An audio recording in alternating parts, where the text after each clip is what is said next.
ഇപ്പോൾ ഇവിടെ 8 മണി കഴിഞ്ഞിട്ട് 8 മിനിറ്റ് ആകാൻ പോകുന്നു. ഞാനിങ്ങനെ ഇവിടെ നോക്കി നിൽക്കുകയാണ്. വൈകുന്നേരത്തെ സമയമാണ്. ഇന്ന് 14-ാം തീയതിയാണല്ലോ.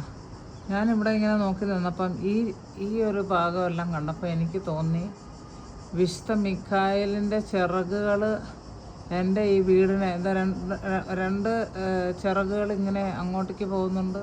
പിന്നെ ഇവിടെ 2 ചിറകുകളുണ്ട്. എല്ലാം കൂടെ എൻ്റെ വീടിനെയും എന്നെയും എൻവലപ്പ് ചെയ്ത് നിൽക്കുന്നതാണോ എന്ന് എനിക്ക് അങ്ങനെ ഒരു തോന്നലാണ് ഉണ്ടായത്. കണ്ടപ്പം വലിയ സന്തോഷം തോന്നി.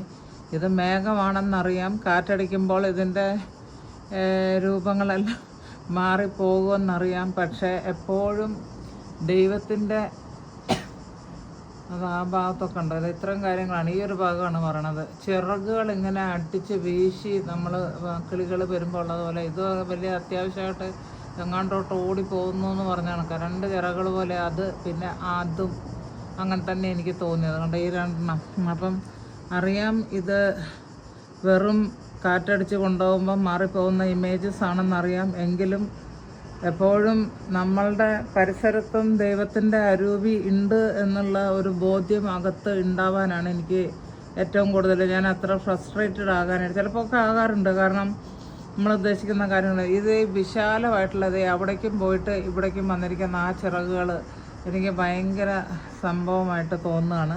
ഇതിനു മുൻപ് ഞാനൊരു ദിവസം ഇന്ത്യയിൽ നിന്നപ്പം ആ ചേച്ചിയുടെ വീട്ടിൽ താമസിച്ചപ്പോൾ ടെറസിൻ്റെ മുണ്ടയ്ക്ക് നിൽക്കുമ്പോൾ വളരെ ഹ്യൂജ് ആയിട്ടുള്ളത് ഞാൻ വീഡിയോ എടുത്ത് തന്നിട്ടിരുന്നു.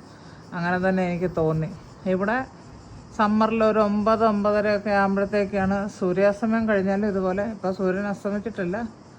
ആ ഭാഗത്തേക്ക് അസ്തമിക്കാൻ അങ്ങോട്ടേക്ക് പോയിട്ടുണ്ട്. അത്രേ ഉള്ളൂ. ഇച്ചിരി ക്ലൗഡുണ്ട്.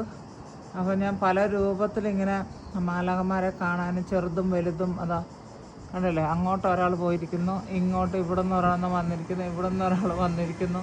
അങ്ങനെയൊക്കെയാണ് എനിക്ക് തോന്നുന്നത്. എൻ്റെ ഒരു ഇമാജിനേഷനും കൂടെ ആണെന്ന് ഞാൻ വിചാരിക്കുകയാണ്. പക്ഷേ അതെനിക്ക് സന്തോഷം തരുന്നുണ്ട്. ദൈവത്തിൻ്റെ പ്രത്യേക സാന്നിധ്യം. അങ്ങപ്പുറത്തെ ആൾക്കാർ അവിടെ ഇല്ല. അതുകൊണ്ട് അവർ ഷട്ടർ എൻ്റെ മുൻവശത്ത് ഓണിങ് എല്ലാം ഇട്ടിട്ടാണ് പോയിരിക്കുന്നത്. മനസ്സിലായോ? അവരെപ്പോഴും അവർക്ക് മൗണ്ടനിൽ എൻ്റെ തൊട്ട് നെയ്ബറാണ്. ഇതേ ഫ്ലോറിലുള്ള ആൾക്കാരാണ്. ഇത്രയും ഡിസ്റ്റൻസിലാണ് ഈ വീട് കിടക്കുന്നത്. അപ്പോൾ നമ്മൾ സംസാരിക്കുന്നതൊന്നും അവിടെ ആർക്കും ഡിസ്റ്റർബൻസ് ഇല്ല. അത് താഴത്തെ ആൾക്കാരുടെ ബാൽക്കണിയാണ്. അപ്പോൾ എനിക്ക് ഇതിങ്ങനെ എന്നെ സഹായിക്കാനായിട്ട് ഈശോ പറഞ്ഞു വിടുന്നതായിരിക്കും, അറിയില്ല. അപ്പോൾ അങ്ങനെ ദൈവം എപ്പോഴും നമ്മുടെ കൂട്ടത്തിലുണ്ട്. അങ്ങനെ ചിന്തിക്കുമ്പോൾ നമുക്ക് കുറച്ച് സമാധാനം തോന്നും. ഏതവസ്ഥയിലും എന്നെ ഈശോ കൈവിട്ടിട്ടില്ലല്ലോ, ഈശോയുടെ സാന്നിധ്യം ഇതിലും കൂടെ അറിയിക്കുന്നുണ്ടല്ലോ എന്നൊക്കെ ഓർത്ത് സമാധാനിക്കും. അത്രേ ഉള്ളൂ. അതിനു വേണ്ടിയിട്ടാണ് നിങ്ങൾക്ക് ഞാൻ ഈ വീഡിയോ ഇടുന്നത്. ഇനിയിപ്പോൾ നമ്മളുടെ മിഡ് നൈറ്റ് പ്രയറിന് തയ്യാറാകാനുള്ളതുണ്ട്. ദൈവം നിങ്ങളെ എല്ലാവരെയും അനുഗ്രഹിക്കട്ടെ. നാളെ കാണാം.